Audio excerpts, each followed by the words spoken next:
자, 이제는 말씀을 들을 준비가 완전히 된 것 같습니다. 1강을 전해주실 우리 양승원 박사님은 김명현 드림의재단 이사, 성경과학연구소장님으로 계신 그 성경과학연구소의 수석 연구원으로 계시고, 또 숭실대학교에서도 특강을 하고 국책 프로젝트를 진행하는 그런 너무나 창조과학적으로 은혜가 되는 그런 강사님입니다. 이 1시간 반 집중하셔서 잘 들어주시기 바라겠습니다.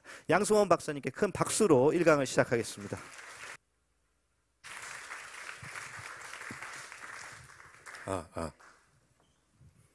기도하고 시작하도록 하겠습니다.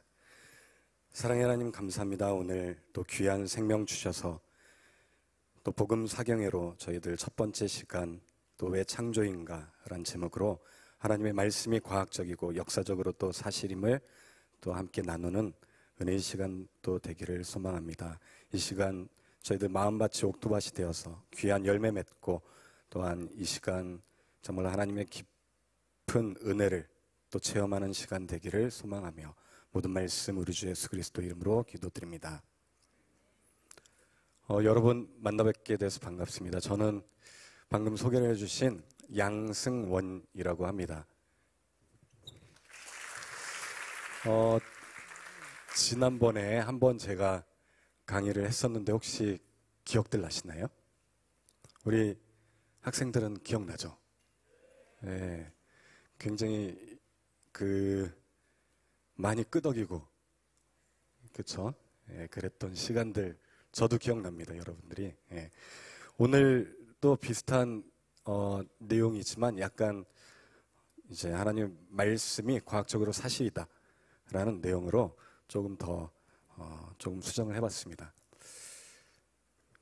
우리 이제 가을이죠. 엄연한 이제 가을이고, 그리고 좀 있으면 또 겨울이 되잖아요. 그래서 제가 여러분처럼 귀엽고 아주 멋진 다람쥐를 준비했습니다. 얘네들은 겨울잠을 자잖아요. 그래서 겨울잠 준비를 하고 얘네들은 잠을 자는데, 우리는 아직 겨울잠 자면 안 됩니다. 이 시간에. 다람쥐 중에요, 도구를 쓰는 다람쥐들도 있습니다. 이렇게 음료수를 마시기 위해서 빨대를 사용하는 도구도 다람쥐도 있습니다.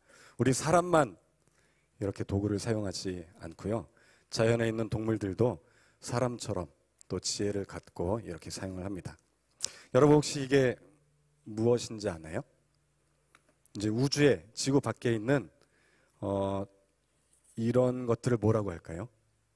별들 사이에 이 빛이 산란해서 먼지들, 또 이온들, 수소 뭐 이런 것들이 산란돼서 보이는 현상, 혹시 뭐라고 이야기할까요?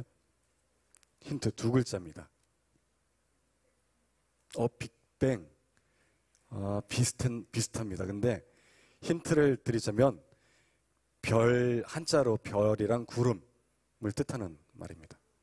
구름처럼 생긴 별. 누가 이야기한 것 같은데? 뭐라고요? 크게. 그렇죠. 성운. 별 성자, 구름 운자.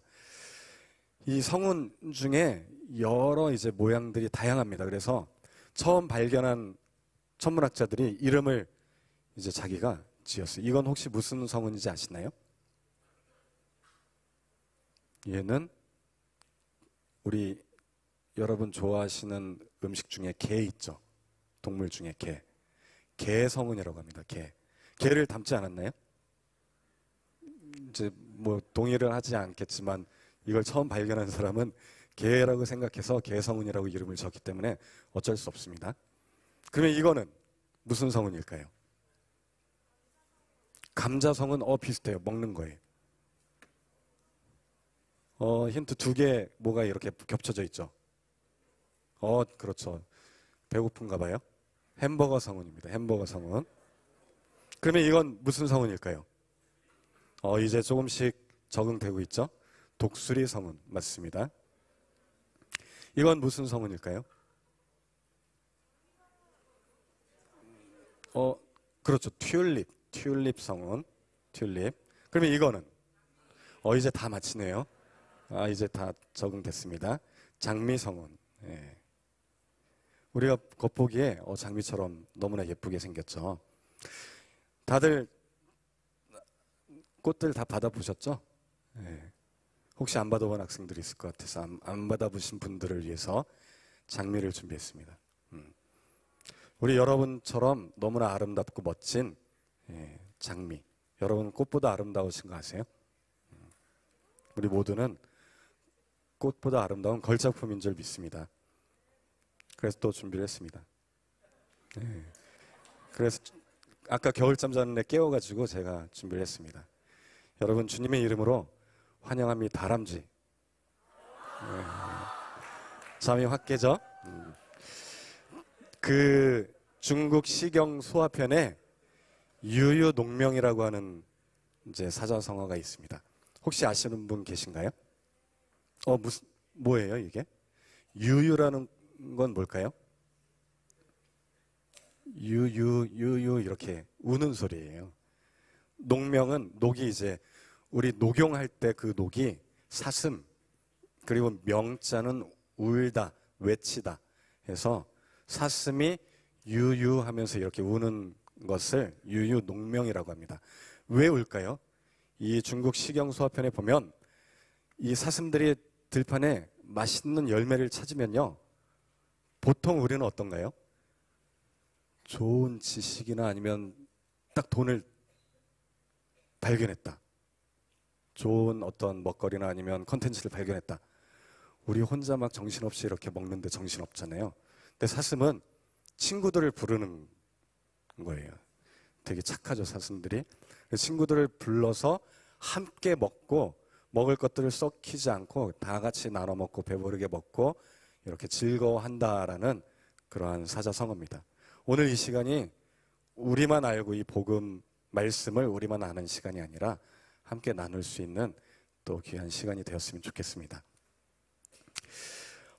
여러분, 과학시대, 지금은 현대는 정말 과학이 발달한 시대입니다.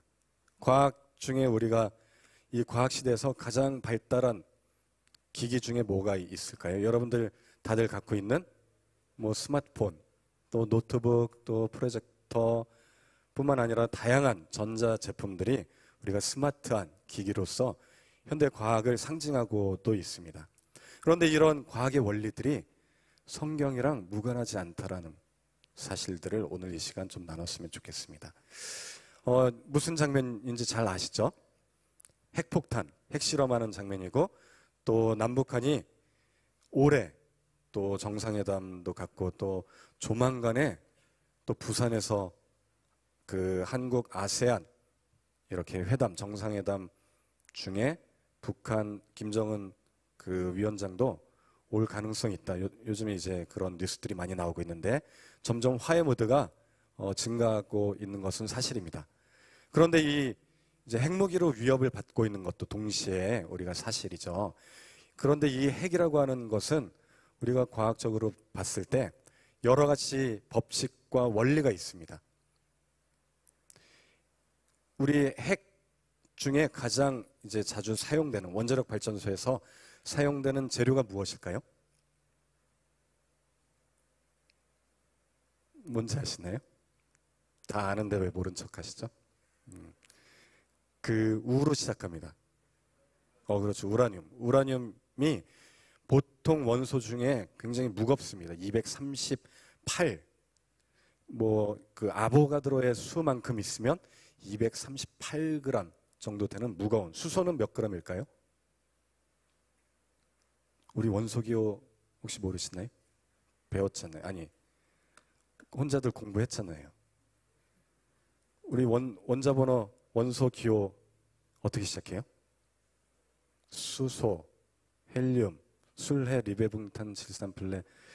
이런 거 아직 안 배우셨어요? 중학교 때도 안 배웠어요? 근데 왜 모른 척 하세요? 우라늄은 238g, 굉장히 멀리. 수소는 1g인데 그거에 238g, 238배나 무거운 물질입니다. 이걸 농축하면 이제 여기 나온 그림처럼 이렇게 이제 농축할 수가 있는데, 얘네들을 그냥 놔두면 붕괴가 굉장히 오랜 시간 동안 일어납니다. 반으로 줄어드는 시간을 반감기라고 하는데 약 45억 년이나 걸려요. 그러니까 이거 가지고 우리가 에너지원으로 연료로 사용하기에는 너무나 시간이 오래 걸리니까 중성자라고 하는 것들을 막 쏘여주면 순식간에 폭발합니다. 근데 그 위력이 어마어마해요. 그래서 이걸 이용해서 원자력 발전소를 만들기도 하고, 또 아인슈타인은 이제 에너지 질량 보존의 법칙, 에너지 질량 등가의 원리, 이런 것들을 이용해서 핵무기도 이제 개발을 하게 되죠. 그래서 적은 이 양만으로도 이게 무게가 무겁기 때문에 엄청난 분해했을 때의 에너지가 생성됩니다.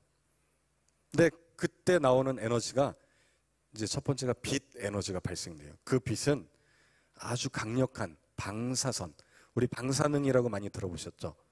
이 감마선과 같은 빛 중에 뭐 가시광선, 적외선, 자외선, 원적외선, 뭐 엑스레이, 엑스선, 감마선, 이런 것들 중에 이 우라늄은 붕괴될 때 엄청나게 센 감마선이 방출됩니다. 그렇게 되면 주변의 10km는요 완전히 다 녹아버려요. 빛을 우리가 쏘이게 되면 DNA가 어떻게 되는지 아세요? AGTC, GGG 이렇게 돼 있던 게 순서가 바뀌거나 아예 끊어져 버려요. 그러면 우리 자녀들이 이렇게 기형아가 나오게 됩니다.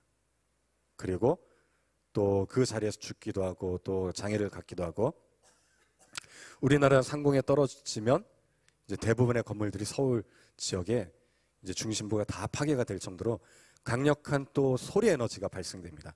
첫 번째는 무슨 에너지가 발생된다고요? 빛 에너지. 빛 중에 가장 센 빛이 무슨 빛? 감마선, 방사능, 방사선. 그리고 또 빛 에너지 말고 또 어떤 에너지가 발생한다고요? 소리 에너지. 이 소리는요 엄청나서요 건물들을 다 붕괴시킵니다. 소리로 붕괴시킬 수 있다는 게 가능할까요? 그리고 또 물질이 이제 아까 전에 이야기했지만 우라늄 물질이 붕괴해서 빛이 나온다고 했잖아요. 동물 중에도 물질이 자기 몸에 들어온 물질을 분해시켜서 빛을 만드는 애들이 있습니다. 대표적인 애가 바로 요 물고기죠. 혹시 누군지 아시나요? 두 글자. 그렇죠. 아귀. 많이들 먹어보셨잖아요. 그렇죠. 찜으로 많이 드시잖아요. 아구찜. 예, 니모를 찾아서라고 하는 그 만화에도 이 아귀, 앵글러피쉬라고 이제 영어로는 이야기하는데 미끼 물고기, 앵글러피쉬, 아귀, 아구찜 다 먹었잖아요. 그렇죠? 얘는 미끼가 이렇게 빛이 번쩍번쩍거립니다. 물질이 이제 몸에 들어가면 대부분 뭐 단백질이나 지방, 탄수화물이잖아요. 얘네들을 분해시키면서 효소에 의해서 분해되면서 얘네들이 빛이 발생합니다. 반딧불처럼 이제 빛이 나는 거예요. 그리고 또 뜨거운 열이 발생하는 곤충들도 있습니다. 이 핵발전 원리랑 이 동물들의 원리랑 다르지 않아요. 에너지는 보존되기 때문에 이 강력한 에너지, 물질이 에너지로 바뀌는 것일 뿐입니다. 얘는 누굴까요? 이제 영어로 봄바르디어 비틀이라고 되어 있는데 한국말로 방귀벌레 또는 폭탄먼지벌레라고 하죠. E는 MC 제곱이라고 아까 아인슈타인이 이제 무슨 공식을 써놓은 거 보셨잖아요. 이거는 한마디로 E는 에너지를 나타내고요. M은 물질의 질량, 매스, 질량을 나타내고 C는 빛의 속도. 그래서 물질이 붕괴되면 에너지로 바뀐다. 전부 다 에너지로 바뀌거나 일부 물질이 남고 에너지로 바뀌거나. 총량은 어떻다고요? 동일하다. 우리가 먹은 물질이 다 분해가 되면 뭐로 바뀐다고요? 에너지. 그리고 남는 찌꺼기 물질은 이제 배출이 되겠죠. 얘도 마찬가지죠. 먹으면 이 물질을 가지고 뭔가 뜨거운 열 에너지를 만들어냅니다. 그리고 물질을 발생하는데 이 물질이요 굉장히 뜨겁기 때문에 천적들을 만나면 방귀를 엄청나게 껴댑니다. 1초에 몇 번 폭파되는지 아세요? 빠바바바바방 하면서 이제 방귀가 나오거든요. 방귀에 이제 액체가 섞여서 나와요. 스컹크처럼. 1초에 약 500번 정도 폭발이 일어나요. 그러니까 빠바바방 제가 말로 뭐 1초에 한 10번밖에 못하지만 얘는 1초에 500번을 폭발을 일으킵니다. 그리고 자기 몸은 상하지 않아요. 이게 굉장히 뜨겁거든요. 100도씨가 넘습니다. 그러니까 천적들은 기절하겠죠. 또는 기겁하고 도망칩니다. 사람도 잘못 건드렸다가 이렇게 화상을 입습니다. 그래서 첫 번째 영상을 한번 살펴보면 이 폭탄먼지벌레에 대한 영상을 준비를 해봤습니다. 사격의 왕 폭탄먼지벌레를 소개합니다.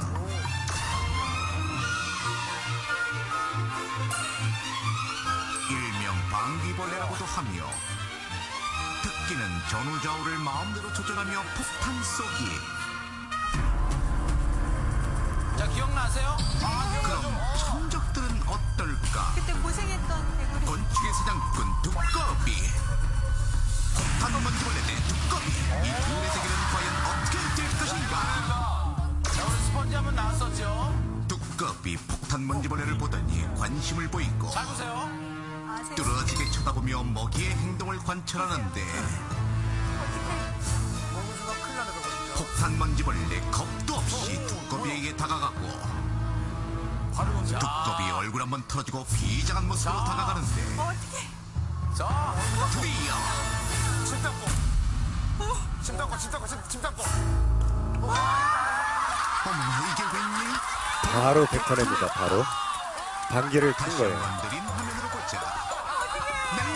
먹었다가 두꺼비 빠른 속도로 바로 뱉어내죠. 폭탄먼지벌레를 잡아채지만 바로 뱉어낸다.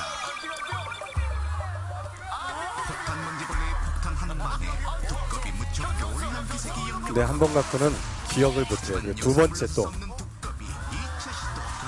또 먹었다가 또 당합니다. 역시 실패. 폭탄먼지벌레 무슨 일이 있었냐는 듯 태연하지만 정작 자신있게 공격을 했던 두꺼비는 도망을 치게 한다. 혀만 살짝 내밀었을 뿐인데 단 한 방에 놀란 두꺼비.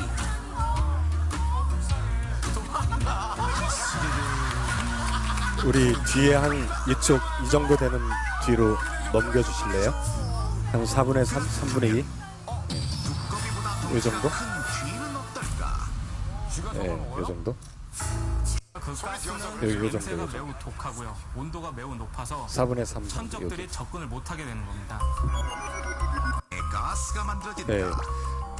이 가스가 나오면서 폭발음과 이제 하이드로퀴논이라고 하는 물질이랑 효소랑 가산화수소랑 반응해서 이제 뜨거운 액체가 나오는데 온도를 측정을 해봤습니다. 열감지 카메라로.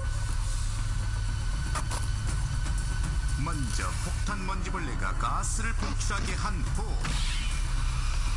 열감지 카메라로 보면 온도를 한번 잘 보세요. 여기 몇 도까지 올라가네? 가스의 온도가 무려 107도. 100도가 넘어가. 보다 높은 굉장한 온도다. 그간 스펀지에서 소개되었던 몸집은 작지만 그 먹었다가 다 위에 뱉어낸다. 달했던 물방개.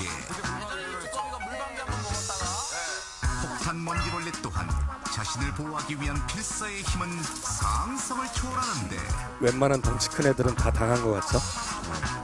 그리고 얘가 제일 확실하게 당했습니다. 자, 여러분 다시 또 넘어와서요. 여러분, 근데 물질을 이용해서 에너지를 발생하는 거잖아요. 우리가 이제 뜨거운 열 에너지를 발생했는데 혹시 반딧불 말고도 빛을 만드는 동물들이 있을까요? 또? 아까 아기 말고 또 누구요? 혹시 힌트. 지금 있는 애들 말고 멸종된 동물 중에. 아니면 성경을 혹시 읽어보신 분들은 아시겠지만 뭔가 날아다니는데 불을 뿜는 애들. 그렇죠. 용. 그리고 용가리. 혹시 들어보셨어요? 용가리들. 우리 영화에도 나오지만 실제로 공룡이 존재했다라는 것을 우리가 화석을 통해서 알잖아요. 근데 이런 공룡들은요, 주변에 이제 머리 주변에 연소기관이 있습니다. 즉 연기가 나가는. 그래서 화석들 보면 주변에 탄 흔적들이 남아 있어서 공룡 중에 일부는 불을 뿜었을 가능성이 있다. 그런데 놀랍게도요, 우리가 이제 상상의 동물로만 예전에 생각하다가 화석이 발견되면서 뭐 수십 미터짜리 공룡, 또 불을 뿜는 날아다니는 익룡, 용가리 같은 용들이 실제로 존재하는 걸 알게 됐잖아요. 근데 성경에도 있을까요? 성경에도 공룡에 대해서 이야기할까요? 혹시 공룡이란 단어는 못 봤죠? 하지만 공룡처럼 비슷하게 불을 뿜거나 아니면 덩치가 큰 애들이 나타난다면 성경 속에 공룡이 있다는 거죠. 그리고 사람과 같이 살았을 가능성이 있습니다. 욥기 41장 말씀 18절부터 한번 다 같이 읽어볼까요? 시작. 재채기를 한즉 광채가 바라고 그 눈은 새벽 눈꺼풀이 열림 같으며 그 입에서는 횃불이 나오고 불똥이 뛰어나며 그 콧구멍에서는 연기가 나오니 마치 솥이 끓는 것과 갈대에 타는 것 같구나. 그 숨이 능히 숯불을 피우니 불꽃이 그 입에서 나오며. 우리 욥기 41장 말씀은 이제 아브라함 시대, 지금으로부터 한 4,000년 전 시대입니다. 그런데 이 당시에 욥이 살던 시기에 누가 있었냐면 이렇게 불을 뿜는 동물들이 있었어요. 그리고 또 40장에도 보면 덩치가 큰 동물들도 있었고, 이것은 성경 속에 공룡이 존재한다는, 즉 사람과 공룡이 함께 산다라는 결정적인 증거입니다. 근데 우리는 학교에서 진화론 배울 때 공룡은 언제 멸종됐다고 배웠나요? 몇 년 전? 6,500만 년 전. 그러니까 아주 긴 연대, 지구의 나이도 한 45억 년 이야기하지만 공룡 시대도 수억 년 전에 살다가 6,500만 년 전에 멸종되고, 사람은 한참 뒤에 원숭이로부터 600만 년 전에 유인원이 나와서 오스트랄로피테쿠스, 라마피테쿠스, 뭐 크로마뇽인, 베이징원인 등등 이렇게 진화했다라고 배웠지만 성경은 그렇게 이야기하지 않아요. 사람과 같이 살았다라고 이야기합니다. 그런데 이제 과학적으로 성경 말씀이 이 공룡과 사람이 같이 살았다라는 게 말도 안 된다라고 생각하니까 설화나 전설로 생각하지만 이 공룡들의 어떤 특징들 그리고 흔적들을 살펴보면 사람과 같이 살았다라는 것을 충분히 생각해 볼 수 있습니다. 우선은 공룡 발자국이랑 사람 발자국이 같이 겹쳐 나오고요. 공룡에 대한 설화들, 용에 대한 전설들이 전 세계적으로 다 똑같이 있어요. 그렇죠? 그리고 벽화들이 있다는 것은 분명히 공룡을 봤다는 거고요. 성경에도 불을 뿜는 리워야단이라는 이름으로 이 용과 같은 동물들에 대해서 이야기합니다. 입에서 횃불이 나오잖아요. 콧구멍에서 연기가 나오고. 이런 동물 본 적 있나요? 반딧불은 아닌 것 같죠, 얘는. 그렇죠? 그리고 출애굽할 당시에 광야 생활할 때도 불을 뿜는 짐승에 대해서 이야기합니다. 혹시 어떤 짐승인지 아시나요? 그 민수기에도 나오고요. 이사야 말씀에도 나옵니다. 민수기 21장에 보니까 여호와께서 불뱀을 보냈다. 이스라엘 백성들을 물어 죽이기 위해서 물린 자는 아프다가 시름시름 앓다가 죽어버리니까 치료제를 주시죠. 뭘 줬나요? 장대에다가요. 뱀이 이 물은 불뱀이랑 똑같이 생긴 놋뱀을 만들어서 매달아서 그것을 보는 자마다 살아났어요. 구원을 얻게. 요한복음 3장 14절부터 15절에도 16절에도 이야기가 나옵니다. 장대 나도 이제 인자도 들려야 하리니 하나님이 세상을 이처럼 사랑하사 독생자를 주셨으니 이제 예수 그리스도를 믿는 자마다 구원을 주신다라는 말씀하면서 장대에 매단 놋뱀을 보는 자마다 구원을 얻었다 이야기가 나옵니다. 이사야 말씀에도요. 날아다니는 불뱀 이야기가 나옵니다. 성경 말씀이 마치 무슨 설화처럼 만화책 같은 내용들인데 실은 실제 성경 말씀입니다. 공룡이랑 사람이 같이 살았을 가능성이 충분히 있다 없다? 있다라는 거예요. 사람도 혹시 불을 뿜을 수 있을까요? 뭐 이런 애들은 아마 특별한 아까 방귀벌레처럼 특별한 연소 기관이 있어서 아마 뜨거운 액체 방귀를 끼기도 하지만 반딧불도 뭐 루시퍼라제라고 하는 이제 효소가 있어서 이제 단백질을 분해하면서 빛을 내기도 하지만 사람은 그런 게 없잖아요. 어떻게 하면 불을 뿜을 수 있을까요? 근데 사람도 실은 불을 뿜을 수 있는 가능성은 있습니다. 얘네들은 어떻게 뿜냐면 이제 입에서 뭔가 연소가 되게 하기 위한 에너지원, 물질이나 뭐 어떤 가스 같은 게 나오겠죠. 그게 뭘까요? 트름 할 때 가스가 나오잖아요. 무슨 혹시 성분이 뭔지 아세요? 그렇죠. 메탄 가스. 여러분도 다 몸속에 있잖아요. 소화될 때 나오는 가스, 메탄 가스랑 황화수소 가스 같은 것들이 나오면 이제 얘네들을 스파크를 주면 불이 붙습니다. 트럼뿐만 아니라 이제 방귀로도 불이 붙기도 하는데 얘네들은 스파크를 뭐로 냈을까요?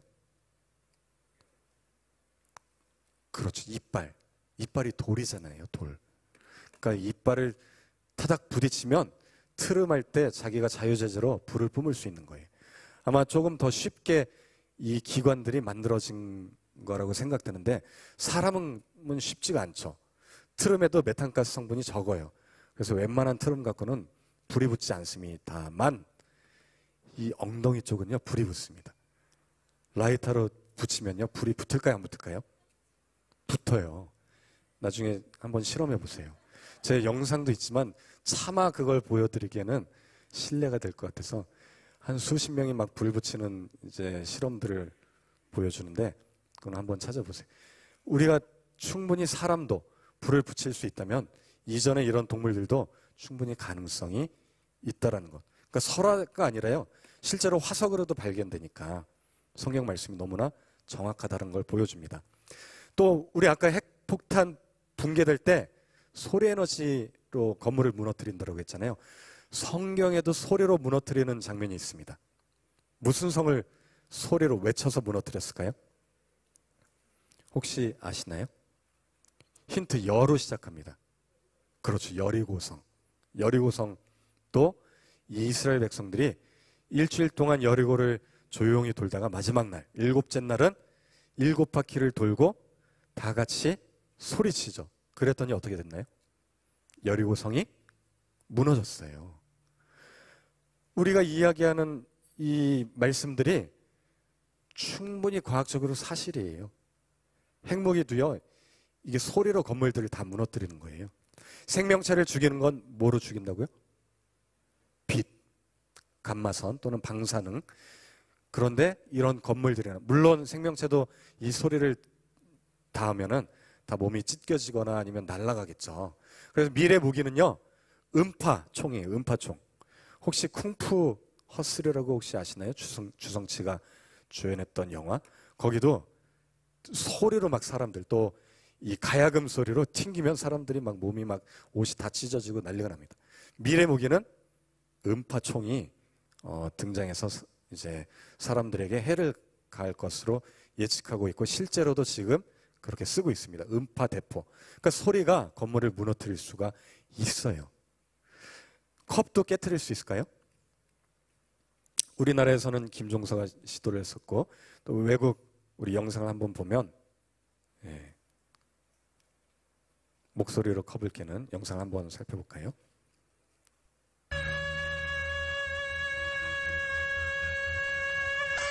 소리만으로 컵이 깨지죠.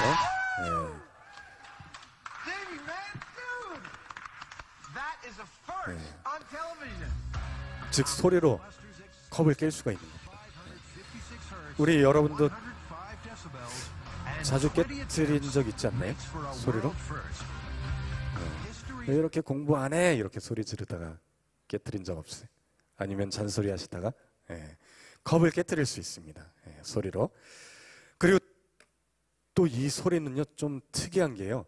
이 에너지는 우리 아까 E는 MC 스퀘어 MC 제곱 이야기할 때 에너지는 보존된다. 물질의 에너지로 바뀔 수 있다라고 얘기했죠. 그런데 에너지끼리도 바뀔 수 있을까요? 예를 들면 제 소리 에너지 이 소리, 전기를 이용해서 소리를 증폭시키잖아요. 전기가 더 큰 소리로. 또 빛 에너지를 이용해서 또 뭘 만드나요? 전기를 만들잖아요. 그렇죠? 그리고 또 바람, 풍력 에너지를 이용해서 전기를 만들고, 우리가 소리를 이용해서요 빛도 만들 수 있는 거 아시나요? 이 장면은 이제 컵에 담겨져 있는 물입니다. 그리고 여기 보시면 조그만 빛이 보이시나요? 요 물에다가 뭘 했길래 이렇게 빛이 만들어졌을까요? 소리친 거예요, 소리. 근데 그냥 우리 사람 소리 갖고는 안 되고요. 초음파라고 하는 이제 음파 아시나요? 초음파 들어보셨죠? 그냥은 잘 모르실 수도 있을 것 같아서 기계가 있습니다. 초음파를 내는.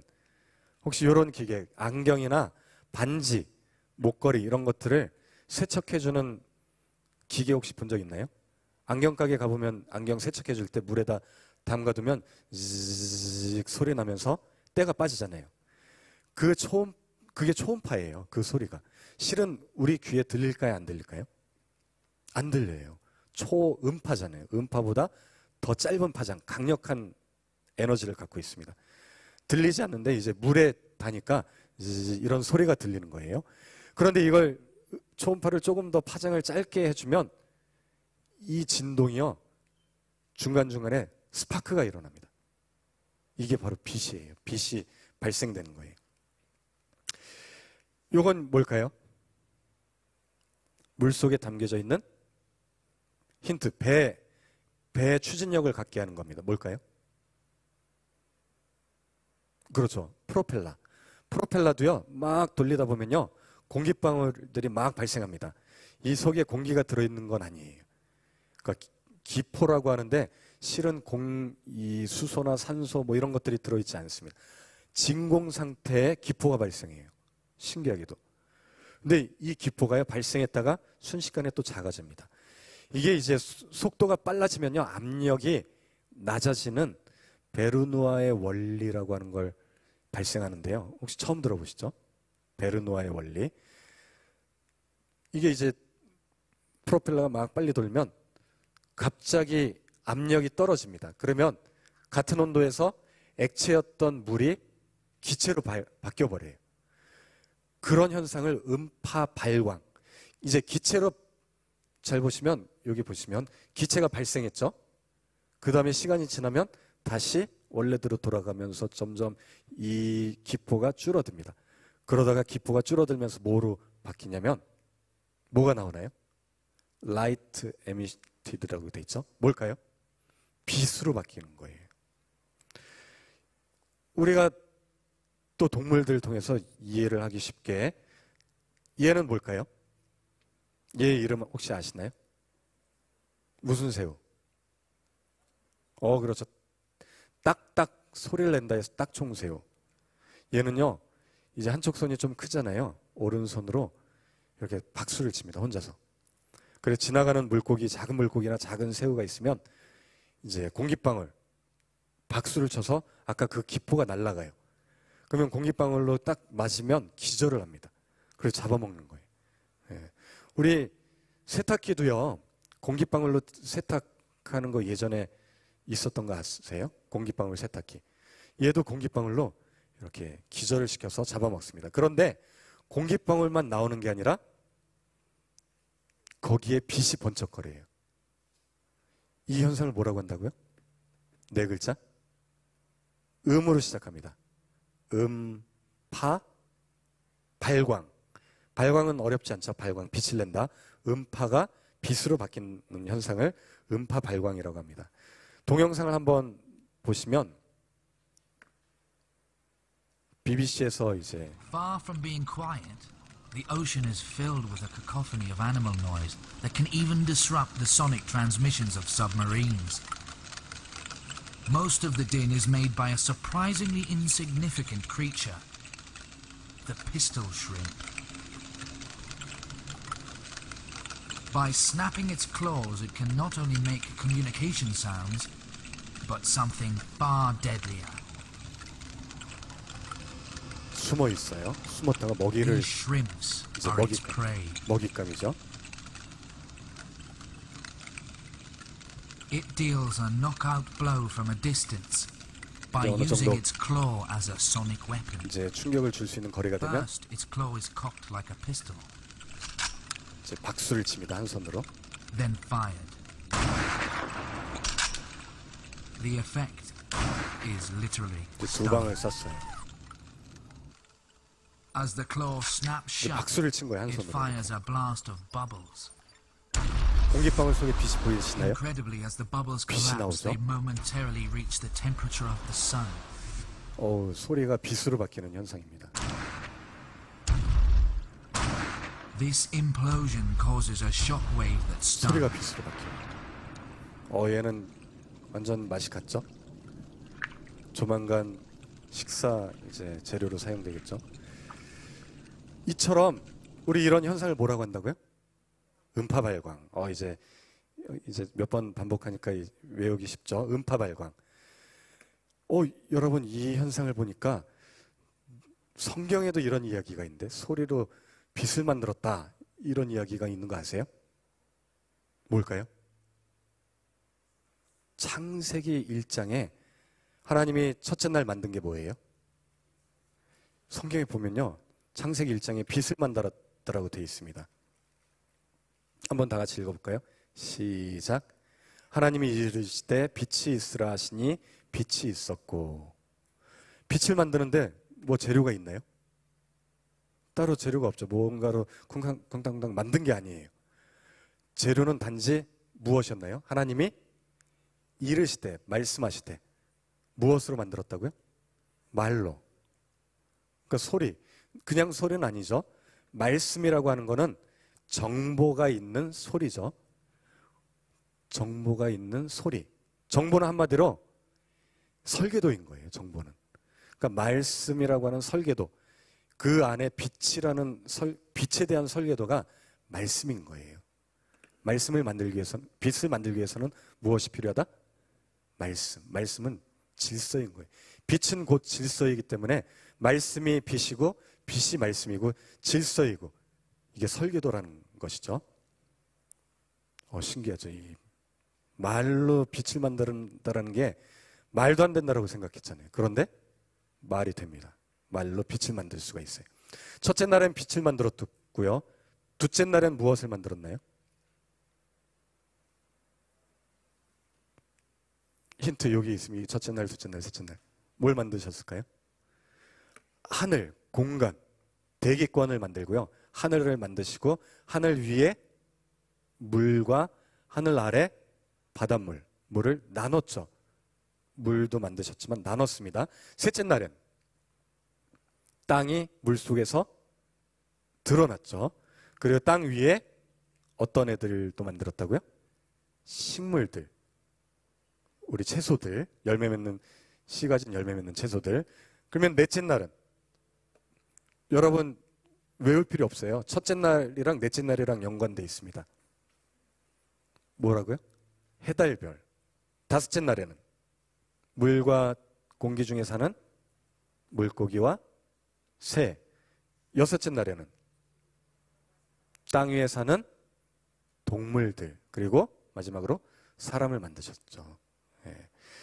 그래서 첫째 날 지금 빛에 대한 이야기를 제가 한 35분 정도 이야기를 했습니다. 잠깐 기지개를 필까요? 한 2, 3분 정도 기지개를 피시고 겨울잠에 들어가시면 안 됩니다. 겨울잠 아직. 잠깐 기지개를 한번 펴볼까요? 슬슬 또 신호가 오지 않나요? 점심, 우리 생체 시계는 정확합니다. 조금 기지개를 피시고 남은 뒷부분은 둘째 날부터 여섯째 날에 있는 이야기들을 잠깐 또 간략하게 이야기하면서 성경 말씀이 너무나 정확하다 이야기를 또 들려드리고자 합니다. 어떻게 좀 피로가 조금 풀리셨나요? 제가 바카스를 드릴 수도 없고 이거. 그 앞에 계신 분들 어깨를 한번 주물러 드릴까요? 여기저기서 신음소리가 시원한.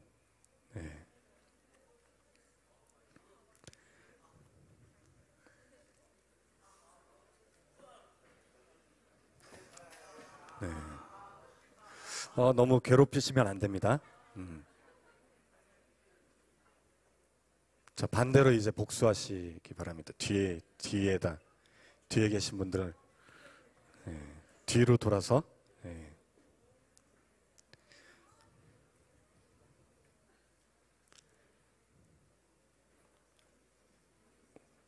우리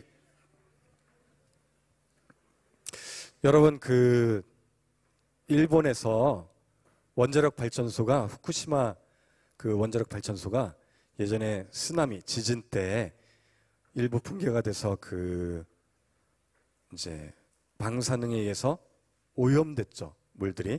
그래서 수산물들이 금지가 됐었습니다. 최근에는 자꾸 수출하게 허락해라 계속 이렇게 이제 소송을 하고 그러는데, 우리가 보통 원자력 발전소에 연료들, 아까 우리 우라늄과 같은 핵 연료들을 이제 보관을 할 때 어디에 보관하는지 아시나요? 그리고 또 얘네들이 뜨겁게 달궈지면 무엇으로 냉각시킬까요? 그렇죠. 물로 냉각시키고 물에 시킵니다. 물에. 이게 이제 연료들을 물 속에 보관하고요. 폐우라늄들은 다시 꺼내서 이렇게 옮겨 놓습니다. 예전에는 로봇이 없을 땐 누가 했을까요? 사람이 했어요. 여러분도 이거 알바하면 한 보통 받는 거 10배 이상 받습니다. 괜찮죠? 무섭죠, 근데. 그런데 물은요, 방사선을 다 차단해줘요. 신기하게.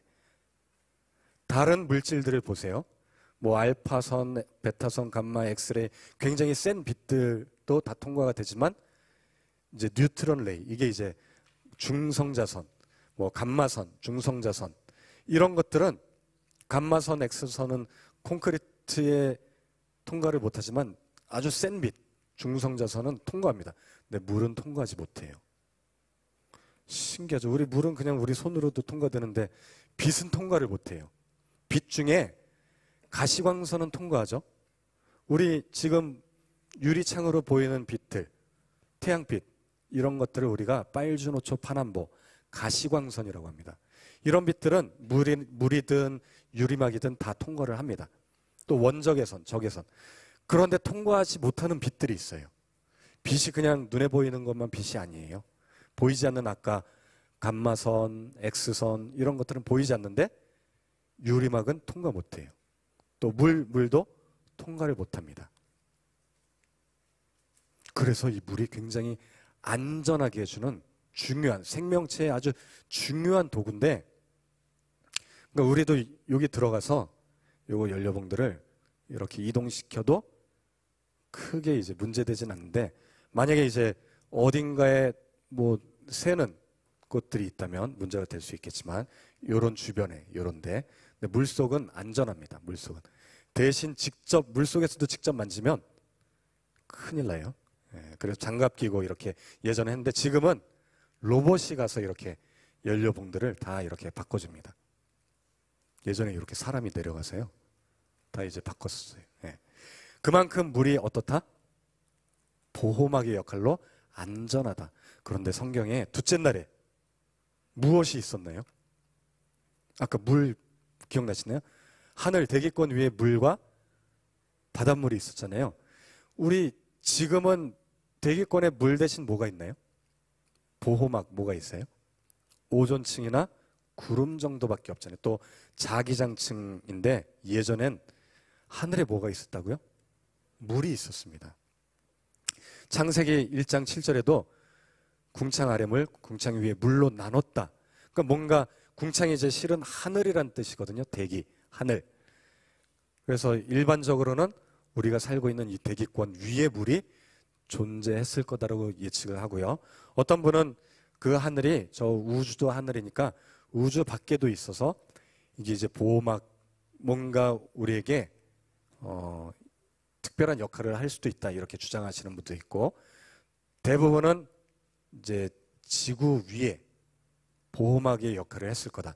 이렇게 물이 직접 있는 형태도 있고, 여러 층 또는 수증기층, 구름과 같은 수증기층으로도 있을 수 있다. 뭐 다양한 이론들이 있는데 우선은 이제 물이 하늘 위에 있다라는 것은 공통되게 이야기하고 있습니다. 물이 있으면 어떤 효과를 줄까요? 첫 번째로 아까 이야기했죠. 나쁜 빛들을 막아줍니다. 우리 아까 여기에서 나쁜 빛이 무엇일까요? 우리 몸에 생명체에 해로운 빛 뭐가 있을까요? 그렇죠. 감마선, 중성자, 감마, X선. X선은 어디에 쓰이는지 잘 알죠. 우리 뼈 이상했을 때 찍어보잖아요. 엑스레이 또는 이빨. 그런데 엑스레이도 몸에 해로울까요? 아니면 그다지 해를 주지 않을까요? 해로워요. 그러니까 우리 여러분 치과나 엑스레이 찍을 때 병원에 가보면 이 간호사분들이 피해 있잖아요. 도망가잖아요. 그렇죠? 같이 안 있어요. 저희만 내버려두고 이렇게 한 몇 초 동안 잠깐 자리를 피합니다. 왜? 그 잠깐 쏘여주는 것만으로도 몸에 이상이 있어요. 물론 뭐 우리 0.1초 만에 찍긴 하지만 이런 것들을 간호사들은 계속 찍어야 되니까 이게 누적되면 DNA가 다 망가집니다. 기형아가 나와요. 그래서 자리를 피할 수밖에 없는 거죠. 자외선도 몸에 해로울까요? 아니면 몸에 유익할까요? 그다지 아무런 영향을 안 미칠까요? 자외선은 피부암에 발생합니다. 자외선 알파, 베타, 감마라고 하는 세 가지 종류가 있는데 그 중에 감마는 우리 비타민 D랑 E를 합성해주는 중요한 빛이에요. 걔네들은 이제 빛이 세기가 생각보다 적습니다. 우리 빨주노초, 파남, 보라색보다 약간 센 그 빛을 이제 자외선, 감마라고 하는데 걔네들은 우리 몸에 필요해요. 그 나머지 센 자외선들은 피부암을 유발합니다. 그리고 미생물들을 다 죽여버려요. 그래서 여러분 그 식기 세척기 살균 소독해주는 그 통들 보면 거기에 푸른빛이 있는 거 보신 적 있나요? 그게 실은 파란색은 아니고요. 일부러 여기 자외선이 나온다 형광등을 달아놓은 거예요. 거기에 자외선이 있기 때문에 미생물들을 다 죽여버리는 거예요. 자외선도 우리 피부에 위험합니다. 이런 것들이 많이 있으면 노화가 빨리 일어나요. 그런데 그 외의 빛들은 어떨까요? 몸에 아주 유익합니다. 원적에서는요, 우리 몸 세포를 활성화시켜요. 액티브에 우리 뇌를 활성화시킵니다. 그래서 요즘에 그 LED 마스크 혹시 아시나요?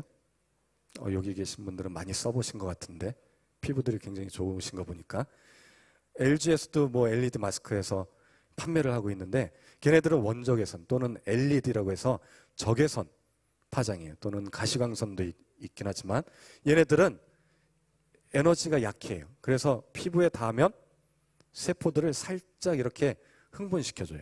마치 우리 커피를 마시면 카페인에 의해서 몸이 활성화되죠. 그래서 막 졸지 않고 막 활동적으로 바뀌듯이 우리 세포 죽으려고 하는 세포들을 살리는 게 원적외선입니다. 얘네들은 통과를 해요. 물이. 그런데 자외선이나 감마선, 엑스레이는 막아줘요. 그러니까 물층이요. 굉장히 중요한 역할을 하는 거예요. 그래서 우리 자외선 차단제 여러분 발라보신 분들은 아시겠지만 이 보습 효과가 지속돼야지 자외선으로부터 차단이 되죠. 즉 물이 마르지 않아야 되는 거예요. 물인 거예요, 한마디로. 근데 이제 물은 빨리 마르니까 거기에 기름 성분을 살짝 넣어서요, 이제 날아가지 않도록 유지시켜주는 게 바로 자외선 차단제 같은 화장품입니다. 그래야 우리 피부가 노화가 천천히 일어납니다. 그리고 이 빛들을 실내에서도요, 좋은 빛들만 줘서 재배하는 기술이 있습니다. 우리 실내에서도 벼농사 지을 수 있는 거 아세요? 실내에서. 그 CJ 본사 가보면요, 1층에 LED로 벼농사를 지어서 지금 막 추수하고 있어요. 그러니까 건물마다 우리가 이런 이제 빛들을 잘 걸러주면 벼농사를 지을 수가 있는 거죠. 우리 예전 사람들도요, 이 물층이 있었을 때, 보호막이 있을 때는 홍수 이전에, 홍수 때 아마 사라졌을 것으로 예측이 됩니다. 왜냐하면 대홍수 때 하늘의 궁창이 열렸다, 하늘 문이 열려서 물이 쏟아졌다라는 표현이 있거든요. 그러니까 홍수 전과 후에 어떤 비교를 해보면 알 수가 있어요. 물층이 어떤 효과를 줬는지. 대홍수가 있기 전에는 어땠나요? 사람들의 요 막대 그래프가 뭔지 아시나요? 홍수 위의 사람들 숫자들이 좀 줄어들죠. 홍수 이전에 아담은 930, 무드살라 969세, 노아는 950인데 아들은 셈 600 몇 세, 438세 이렇게 아브라함, 요셉 110세 점점 줄어들죠. 이게 뭘까요? 어떤 숫자일까요? 그렇죠. 나이가요. 홍수 이전에는 1000세 가까이 살았어요. 그러다 홍수 이후에는 500세부터 점점 줄다가 나중에 다윗 때는 70세. 뭐 시편에도 사람의 나이 70 뭐 이렇게 이야기. 물론 지금은 뭐 100세 시대라고 해서 100세까지 사시고 120세 뭐 기네스북에도 120세 가까이 사시는 분이 있지만 홍수 이후에는 수명이 막 급속도로 줄어듭니다. 바로 이 무엇의 차이 때문일까요? 그렇죠. 물이 사라졌기 때문에, 하늘의 보호막이 사라졌기 때문에. 그래서 나쁜 빛들이 다 이렇게 사람들에게 수명에 뭔가 영향을 줬다라고 생각이 돼요. 물론 빛뿐만 아니라 다양한 효과가 또 있습니다. 그런데 제가 이름들을 좀 살펴보니까요, 특이한, 좀 특별한 것을 알 수가 있었습니다. 이름의 뜻을 한번 살펴볼까요? 아담의 이름의 뜻이 뭔지 아시나요? 아담, 그렇죠. 흙. 아담이라고 하는 흙사람. 그러면 셋, 가인과 아벨은 싸워서 이제 아벨은 죽었고 가인은 도망쳤죠. 새로 얻은 아들 셋의 이름은 그렇죠. 예정된 자다. 그러니까 아담이요, 자녀들의 이름을 낳으면서 얘는 예정된 자야. 무엇을 생각하고 이름을 졌을 것 같아요? 이 성경에 보면요, 창세기 3장에 아담과 하와가 범죄를 한 다음에요, 새로운 아들을 하나님이 주시는데 얘를 통해서 우리가 아담과 하와가 선악과를 따먹어서 어떻게 됐나요? 죽음이 오기 시작했잖아요. 나중에 회복시켜주겠다. 뱀의 후손의 머리를 상하게 해줄 아들, 예정된 자를 보내주겠다. 그 아들이 누굴까요? 구원자, 메시아겠죠. 그러니까 아담이 셋을 이름 지을 때 예정된 자, 혹시 얘가 우리 깨어진 세상을 회복하지 않을까. 근데 셋은 그 메시아가 아니었어요. 아들 에노스를 낳았어요. 가로 안에 있는 거는 105, 90, 70, 65, 160 뭘까요? 요거는 이제 수명이고요. 930, 912. 가로 안에 있는 거는 그 다음 아들을 낳았을 때의 나이. 셋이 105세 때 에노스를 낳았는데 에노스는 죽어야 되는 운명의 아들, 이렇게 이름을 줬어요. 죽어야 되는 자, 죽어야 사는 자. 이게 어떤 의미일까요? 마치 미랄 같은 희생을 이야기합니다. 게나는 이름이 대장장이에요. 대장장이가 뜻이 뭔가요? 무언가를 만들다, 툭탁툭탁 만들다. 그러니까 보통 과거에 만드는 직업, 나무를 가지고 만드는 직업이 뭐였나요? 대장장이나 목수, 그렇죠? 그 다음에 게난의 아들은 마할랄레, 70세 때 마할랄레를 낳았는데 하나님이 찬양받다라는 뜻의 아들이었습니다. 그 다음에 65세 때 야렛, 위에서 내려온 자. 에녹은 예물, 헌신, 이런 뜻을 갖고 있고요. 그 아들은 65세 때 낳았는데 무드셀라는 특이하죠. 제일 오래 살았습니다. 그가 죽으면 심판이 온다. 그러니까 그 이름이요, 심판의 경고를 하고 있어요. 무드셀라를 부를 때마다 사람들이 뭘 생각할까요? 야, 너 죽으면 이제 심판이 온대. 야, 밥 먹어라. 야, 너 죽으면 심판이 온대. 야, 어디 갔어? 그러니까 그의 이름을 부를 때마다, 무드셀라를 부를 때마다 뭘 생각한다고요? 심판. 뭔가 심판, 이 세상에 심판이 있다는 걸 알려주는 거예요. 우리 이름에 뜻이 있잖아요, 다.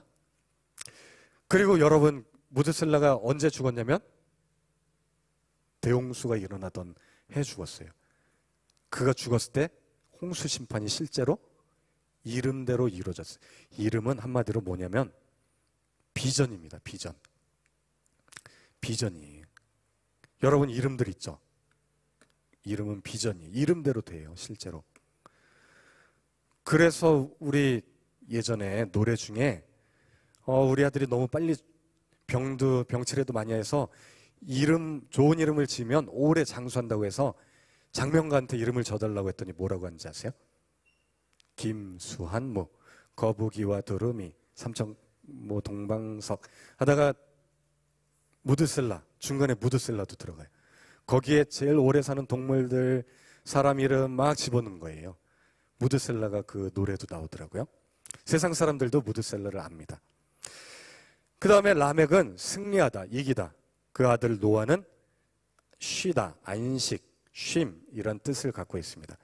이 이름들이 신기하게도요, 10대 손이 아담부터 노아까지 10대 손인데 이름을 쭉 연결해 보세요.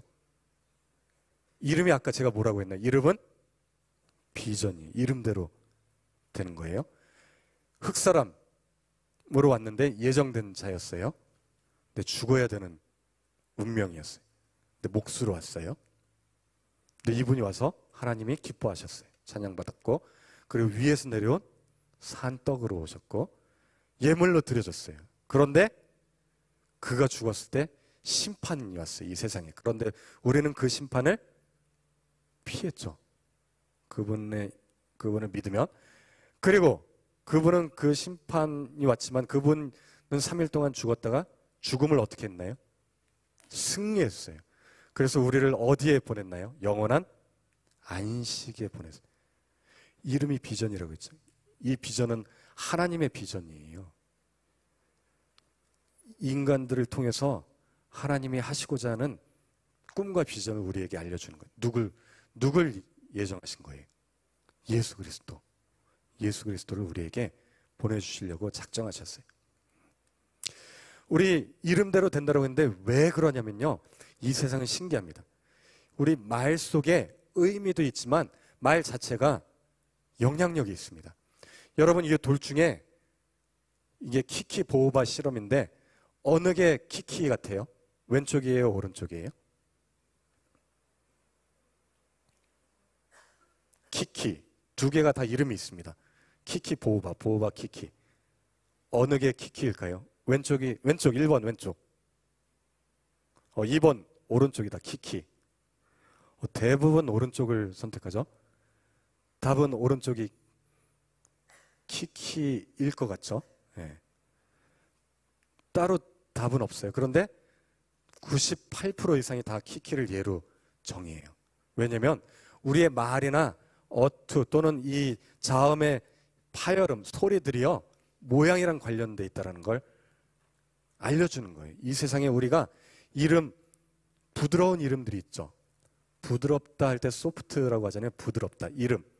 대개는 비읍자나 시옷자, 이응 이런 것들이 들어갔지만 좀 강하고 굉장히 거칠고 폭력적인 이런 이름들에는 피읍, 치읓, 히읗 이런 것들이 들어가요. 그러니까 키키, 거칠잖아요. 키역자가 들어간 거예요. 실제로 이름대로 되는 거예요. 우리가 여러분들 이름의 의미도 있잖아요. 그 이름대로 이루어진다는 게 바로 보호바 키키 실험입니다. 이 세상 정말 우리가 생각하고 말하는 대로 이름대로 되는 거예요. 혹시 플라시보라고 하는 효과 아시나요? 의사가 예전에 이제 실수로 항암제를 처방해야 되는데 영양제를 처방했는데 환자들이 병이 다 나은 거예요. 그래서 이상하다 해서 혹시 뭔가 심리적인 게 있지 않을까 해서 환자들한테 알려주지 않고 이게 치료제다라고 하고 영양제, 그냥 아무런 영양제도 아닌 것을 그냥 요 캡슐에 아무것도 안 넣고 줬어요. 그런데 어떤 결과가 일어났을까요? 실제로 치료가 일어납니다. 이런 효과를 플라시보 효과. 반대로 이 사람 잘못 진단했어요.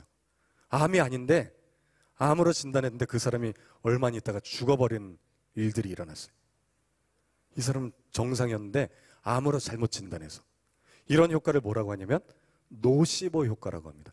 그러니까 의사 관찰자의 영향을 받는다라는 걸 알게 된 거예요. 이 세상은 누군가가 말해주고 격려해주면 칭찬해주면 변화돼요. 긍정적으로. 근데 부정적인 말을 하고 부정적인 생각, 부정적인 이름을 주면 그 이름대로 우리 노래 가사대로 이루어진다라고 하잖아요. 정말 그렇게 되는 효과를 알게 된 겁니다.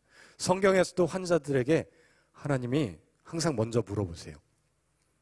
안진뱅이한테 뭐라고 물어봤나요? 네가 낫기를 원하냐? 내가 너에게 무엇하여 주기를 원하냐? 그러니까 우리가 뭔가 소원하고 내가 꿈꾸는 것, 내가 원하는 걸 말해야지 이루어지는, 말하는 대로 이루어지는 세상이라는 걸 보여줍니다.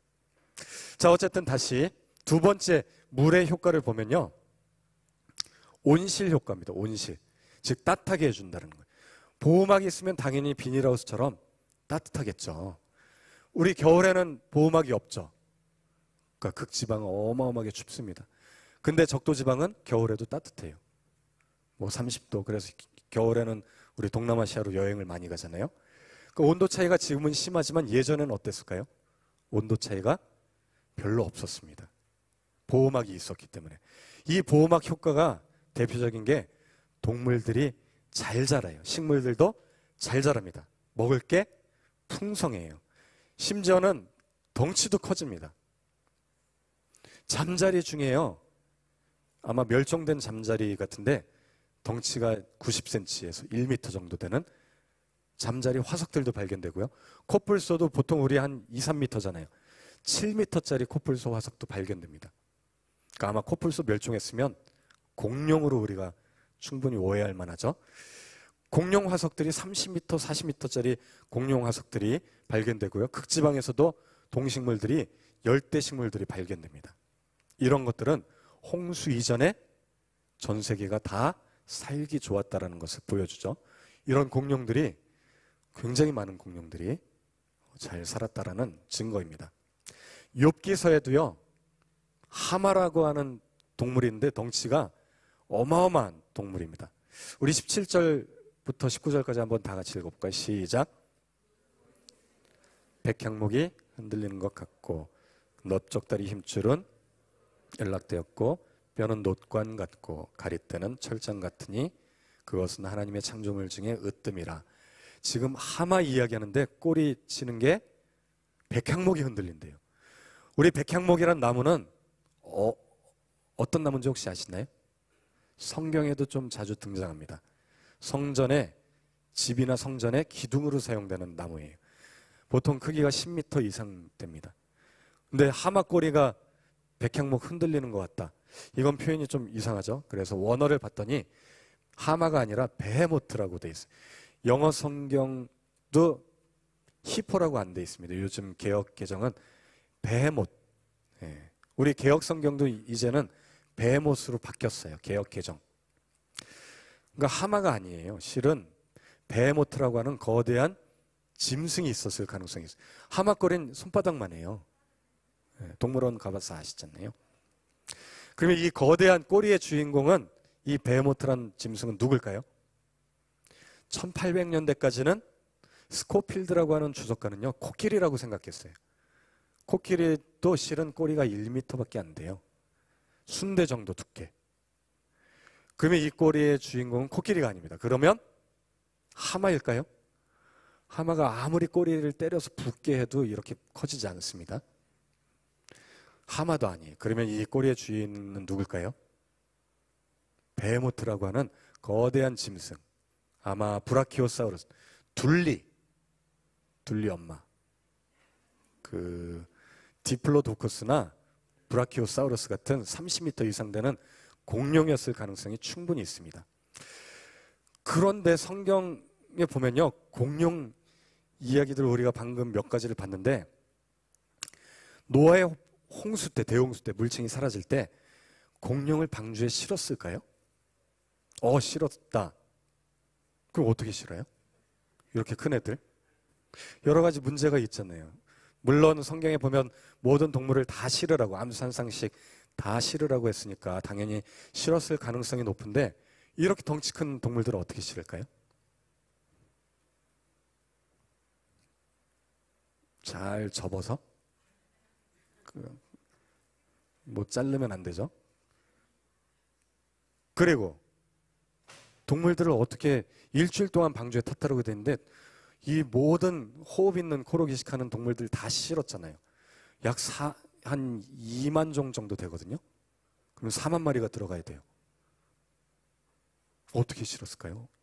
일주일 동안 얘네들을 실으려면 뭔가 노아의 방주 앞에 동물들이 미리 텐트 치고 다 동물원을 하나 만들어 놔야 돼요. 그래야 계속 들어가거든요.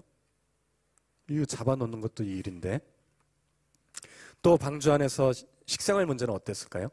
또 서로 잡아먹는 문제나, 또 성경 속에 왜 공룡이란 단어가 없을까? 공룡이란 단어가 없는 이유는 왜 그럴까요? 공룡이란 단어 자체가 1800년대 이제 중반에 영국 고생물 학회 때 만들어진 거예요. 다이노소어, 공포의 도마뱀, 디노사우루스라고 하잖아요. 공포의 도마뱀이 1800년대 중반에 화석이 자꾸 많이 발견되니까 옛날에 전설 속에 그 짐승이 진짜 있었나 보다 해서 공룡이란 이름이 1800년대 중반에 등장합니다. 그러니까 우리가 성경은 그 전에 그 킹제임스 버전이 영어 성경 이제 권위역이잖아요.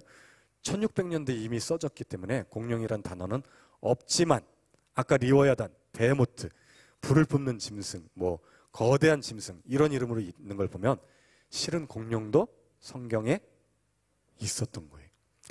덩치 큰 동물은 어떻게 실었을까요? 먼저 새끼, 어떤 우리 여학생이 새끼라고 했는데 욕한 거 아니죠? 네, 새끼 또는 또 알. 근데 알과 새끼 둘 다 가능성이 있어요. 새끼들은 아무리 커도 크기가 1m에서 2m를 넘지 않아요. 그러니까 충분히 이 방주 크기가 어마어마하기 때문에 다 들어갈 수 있습니다. 동물들을 어떻게 이끌었을까요? 일주일 동안 다 실었다고 하면은 그 전에 동물들이 수만 마리를 다 모아놔야 되잖아요. 상식적으로 생각하면. 우리 상식적으로, 그냥 이성적으로 생각하면. 근데 굳이 그렇게 모아둘 필요가 있을까요? 공룡의 본능을 생각해 보면 굳이 모을 필요 없습니다. 또 모아서 이걸 관리하는데도 이 동물원에 우리 관리사들 엄청 많은데도 그게 전체 동물이 뭐 몇천 마리밖에 안 돼요. 근데 노아의 가족 8명밖에 방주에 안 탔잖아요. 이 8명이 하루 종일 몇 년 동안 관리를 해도 하기 어려운 거를 얘네들이 들어와야 돼요. 몇만 마리가. 동물들의 본능 중에 뭐가 있을까요? 이걸 이용했을 것 같아요. 위험을, 그렇죠, 감지하는 능력. 그러니까 이제 점점 아마 이 물층이 사라지기 전에 땅이 터졌다라고 돼 있어요. 아마 판구조론이라고 해서 하나였던 대륙이 지진이나 화산 폭발이 해서 이걸 미리 감지를 한 것 같아요. 동물들이 안전한 것으로 다 피하는데 그 중에 택함 받은 애들만 딱 방주로 다 모인 거예요. 이미 일주일 전에 다 모였어요. 그리고 다 이제 타기 시작했을 가능성이 충분히 있습니다. 근데 문제가 있어요. 아까 새끼면은 뭐 지네들이 이제 알아서 왔겠지만 알이면 문제점. 동물들이 알아서 위험을 감지해서 오려면 알이 스스로 굴러와야 돼요. 타조할 만한 공룡알들이 막 굴러오다가 문제가 있어요.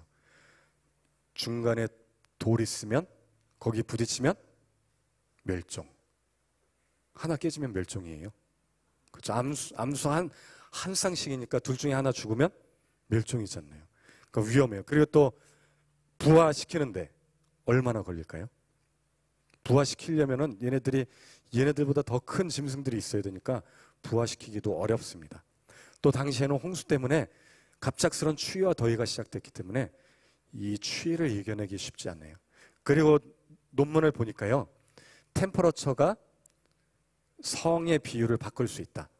즉 알을 낳는 조류나 파충류는요, 온도에 따라서 함수가 바뀌어요. 그래서 양계장 같은 데 보면요, 온도를 살짝 높여요. 1도 정도.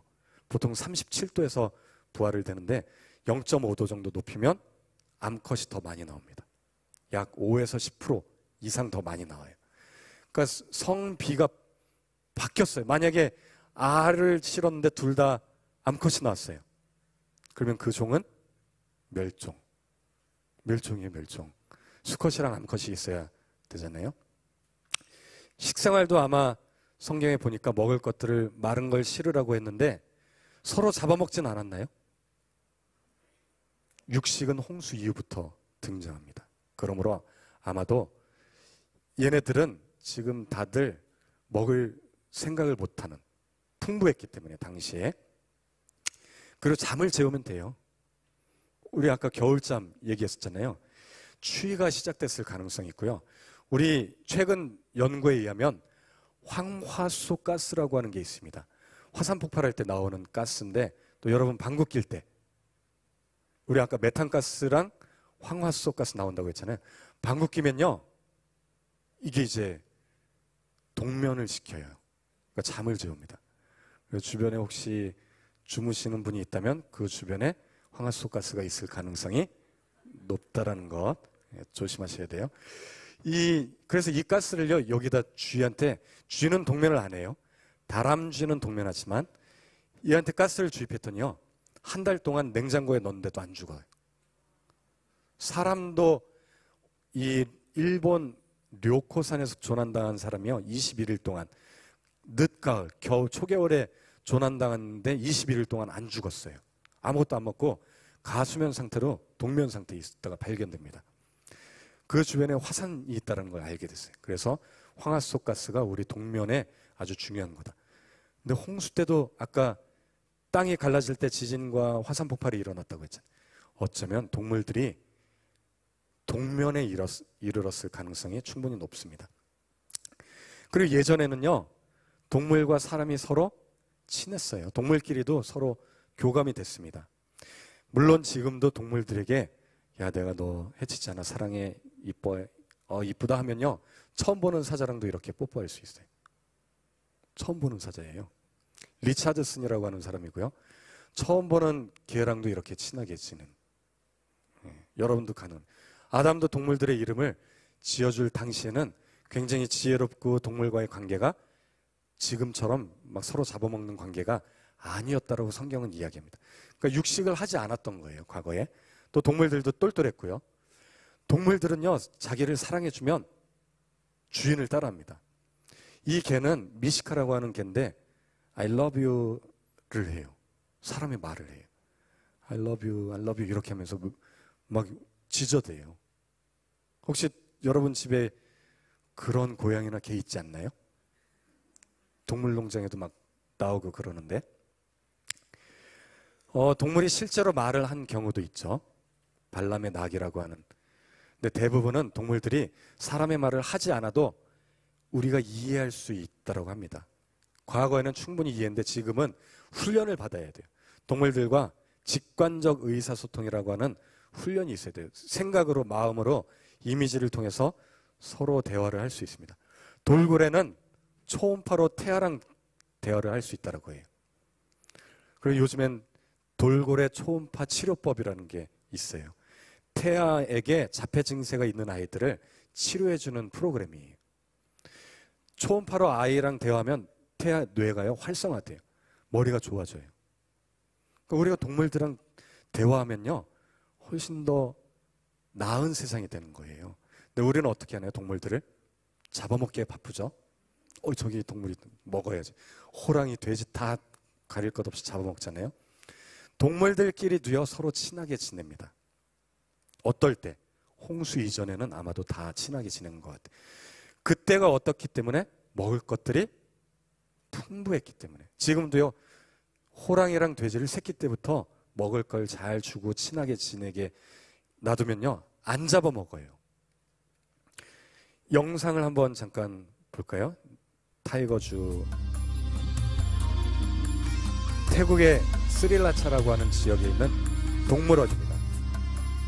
거기서는 이제 실험들을 해서 돼지랑 호랑이, 토끼랑 호랑이 다양한 실험을 해봤더니 새끼 때부터 같이 키우면 안 잡아먹어요. 또 먹을 것들이 같이 이제 풍부히 있어야 돼요. 그러니까 뭔가 관계가 맺어졌다는 거예요. 이처럼 새끼 때부터 호랑이랑 돼지랑 같이 키웁니다. 돼지한테 혼났죠? 돼지가 굉장히 똘똘해요. 머리가 IQ가 80 정도 됩니다. 호랑이보다 좋아요. 호랑이는 70 정도 되고. 서로 젖을 같이 먹여요. 돼지 젖을 호랑이 새끼에게 또 돼지 새끼랑 같이 먹습니다. 물론 누가 더 잘 먹나요? 돼지는 뭐든지 잘 먹죠. 네. 이렇게 먹이면요 면역력이 15% 증가되는 논문들이 요 홈페이지에 나옵니다. 스릴라즈 요 홈페이지에. 면역력이 더 좋아져요. 서로 종을 다른 종끼리 서로 키우면. 돼지 새끼에게 호랑이 젖을 또 먹이는 장면. 돼지가 역시 잘 먹죠. 호랑이 젖을 너무 빠니까 얘가 그만 빨래, 너 아까 먹었잖아. 예. 너무 잘 먹습니다. 그리고 돼지 새끼들을 돌봐줍니다. 호랑이 옷 입혔다고 못 알아볼까요? 다 알아봐요. 돼지인지 알아요. 예, 넘어갈까요? 그 다음에 보면 제가 이제 이 강의를 한 다음에 그 몇몇 학교 학생들한테 이 강의를 했더니 김성민이라고 하는 학생이 우리 집에도 비슷한 상황이 있습니다. 새끼 때부터 햄스터랑 고양이를 키웠더니 서로 같이 친하게 지내요. 심지어 햄스터가 고양이를 괴롭혀요. 이렇게 큰데도 고양이가. 또 낯선 사람이 오면 햄스터가 뒤에 숨고 이렇게 지켜준다고 합니다. 안 잡아먹어요. 오히려 맞아요, 햄스터한테. 근데 햄스터가 빨리 죽어요. 그래서 안타깝게도 이 고양이가요, 햄스터가 죽어서 우울증에 빠졌어요. 한 달 정도. 먹을 거를 못 먹고 하다가 이걸 보내줬더니 하루 만에 회복이 됐어요. 누굴 보내줬을까요? 암컷을 딱 보내줬더니 바로 회복이 됐습니다. 치료가 됐어요. 서로 사랑의 힘이 대단한 거예요. 생명을 살립니다, 사랑은. 저희 집 고양이, 네. 저희 집 고양이. 저랑 닮았죠? 네. 북돌이라고 하는데. 이처럼 서로 사랑하면, 서로 같이 키우면 회복이 돼요. 그러니까 예전에 그 회복이 됩니다. 예전 그 모습들이 회복이 되는데 우리는 동물들을 무엇으로 생각하나요? 먹을 것. 생존 경쟁에 동물들끼리도 서로 잡아먹어서 최상에는 우리 인간이 다 잡아먹잖아요. 심지어 공룡도 잡아먹는 거 아세요? 공룡. 그 공룡 뷔페 있잖아요. 공룡 다 잡아먹잖아요. 네. 우리 동물들을 당연히 먹을 것으로만 생각하지만 실은 공룡들을 이렇게 잘 키워서 잡아먹으려고 키우지만 실은 동물들은요, 원래 목적은 우리가 도와줘야 되는, 도움이 필요한 아이들이에요. 도움이 필요한. 이 관계가 대홍수 때 또 아담의 범죄로 인해서 깨졌습니다. 지금은 서로 싸우고 잡아먹는 관계지만 굉장히 똘똘해요. 실은 개보다 똘똘합니다, 돼지가. 요 몇 주 동안 혹시 돼지열병이라고 아시나요? 돼지들이 자꾸 치사율이 100% 걸리면 죽는. 북한은 뭐 어마어마하게 죽었다라고 하더라고요. 우리나라도 저쪽 파주, 김포 쪽에 뭐 이렇게 들어와서 뭐 몇만 마리를 이제 죽였다라고 하는데 얘네들을 몰살시키는 거예요. 이런 열병 때문에 살처분했다라는 게 뭐냐면은 이렇게 비닐을 깔고 거기다가 돼지를 넣고 흙으로 덮어버리는 걸 살처분이라고 하는 거예요. 그냥 산채로 죽여버리는 게 살처분이에요. 얘네들은 걸린 것도 아니에요. 돼지열병에. 위험하기 때문에 그 주변에 전염될까봐 그냥 다 죽여버립니다. 그 지역 주변에 발생하면 나머지 농가들은 다 죽여야 돼요. 근데 안 죽으려고 하니까 새끼들을 먼저 내보내요. 그럼 어미가 따라 들어가요. 새끼들 지켜주려고 따라 들어가서 다 지금 죽는 장면입니다. 살처분하는 장면들이에요. 트럭에서 그냥 다 떨어뜨려서 죽여버립니다. 하지만 이 생명체는요, 원래는 다 사랑받기 위해 태어난 생명체입니다. 그 중에 여러분들이 제일 사랑받기 위해 태어난 걸작품이기도 하지만 이 자연에 있는 모든 생명체는 하나님이 보시기에 심이 좋았다라고 똑같이 이야기했어요. 땅도 바다도 하늘에 나는 새도 또 동물도 물고기도 사람도 하나님이 만드신 이 설계 작품들은요, 걸작품 중에 걸작품이에요.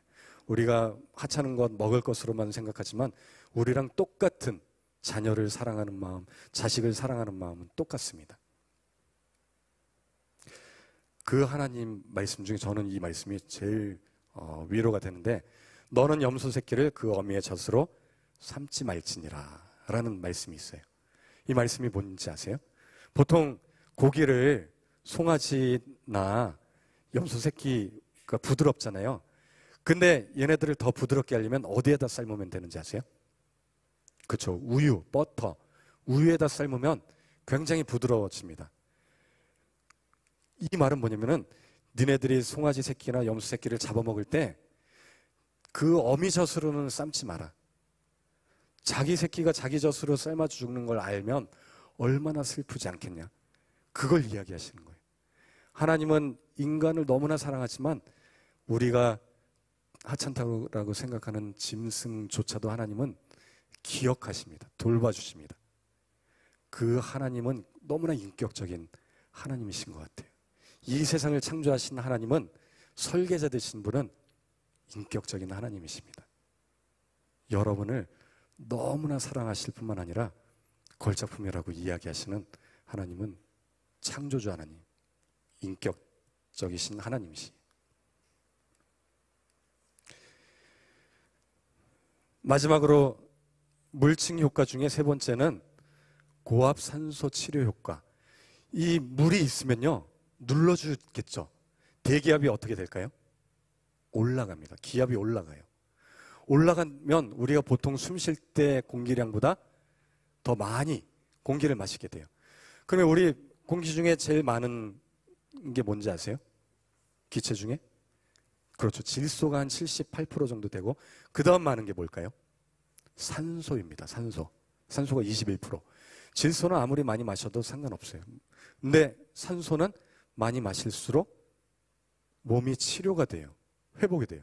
너무 많이 마시면 또 안 되지만 산소량이 많아질수록 우리 몸이요, 치료 효과가 있다는 걸 최근에 알게 됐어요.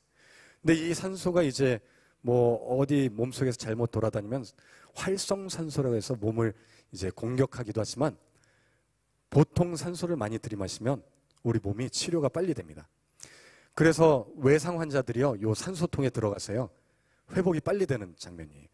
우주인들도요, 요 안에서 뭐 러닝머신을 뛰고 뭐 했을 때 숨이 안 차다는 걸 알게 된 거예요. 그러니까 100m 달리기를 이 기압이 높은, 산소 농도가 높은 1.5기압이나 2기압에서 달리기를 하면요, 지치지 않아요. 왜? 산소가 공급이 빨리 되니까 에너지가 빨리 공급이 돼요. 그걸 알게 된 거예요. 그러니까 이전에 사람들은요, 아픈 사람이 없었던 거예요. 산소 때문에. 요즘에 산소방 이런 거 아시나요? 치료가 되는. 카이스트에서도 이런 실험들을 했습니다.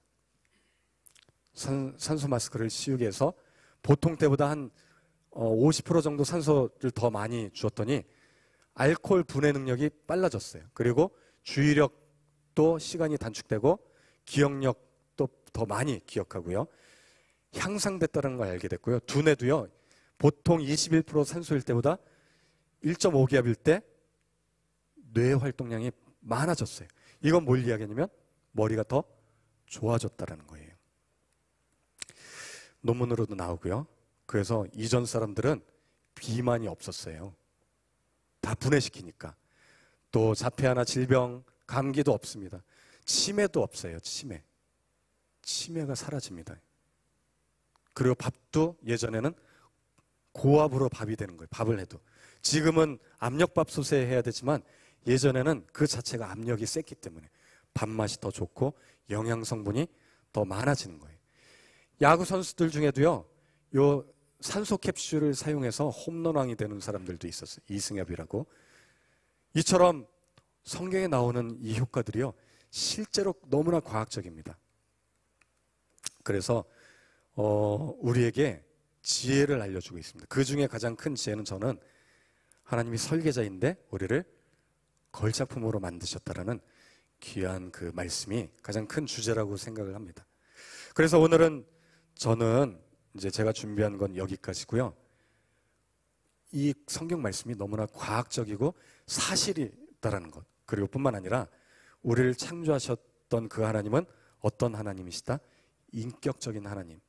우리 인간을 너무나 사랑하시고 여러분 한 사람 한 사람을 걸작품으로 만드셨을 뿐만 아니라 작은 저 미생물이나 짐승들까지도, 식물들까지도, 이 땅과 하늘 모든 만물을 귀하게 여기시는 하나님, 심지어 작은 것들까지도 기억하시는 하나님. 여러분 생활하면서 앞으로 내 주변의 사람들, 나보다 어려운 사람들을 돌보는 그 하나님의 마음을 품고 있다면 정말로 하나님의 걸작품이란 그런 자격이 되시는 여러분이 될 줄 믿습니다. 뿐만 아니라 하찮아 보이는 동물들까지도 사랑해주고 잘 돌봐준다면 사람은 더 말할 것 없이 그분은 분명히 다른 사람한테도 잘할 거라고 저는 믿습니다. 예. 여러분도 그렇게 생각하시나요? 예. 그래서 오늘 준비한 것 여기까지 마치도록 하겠습니다. 감사합니다. 제가 기도하고 마치겠습니다. 사랑의 하나님 감사합니다. 오늘 자연 만물이 하나님의 귀한 말씀들을 또한 증거하고 또 창조물들이 또 하나님이 인격적인 하나님이심을 또 깨닫게 하심을 감사드립니다. 저희들 앞으로 이후에 있을 또 복음에 대해서 또 여러 가지 말씀들을 나눌 때 우리의 마음밭이 열려서 우리를 사랑하시는 걸작품이라고 이야기하시는 그 하나님의 또한 귀한 뜻을 또한 사랑을 깨닫는 시간 되기를 소망하며 모든 말씀 우리 주 예수 그리스도 이름으로 기도드립니다. 감사합니다.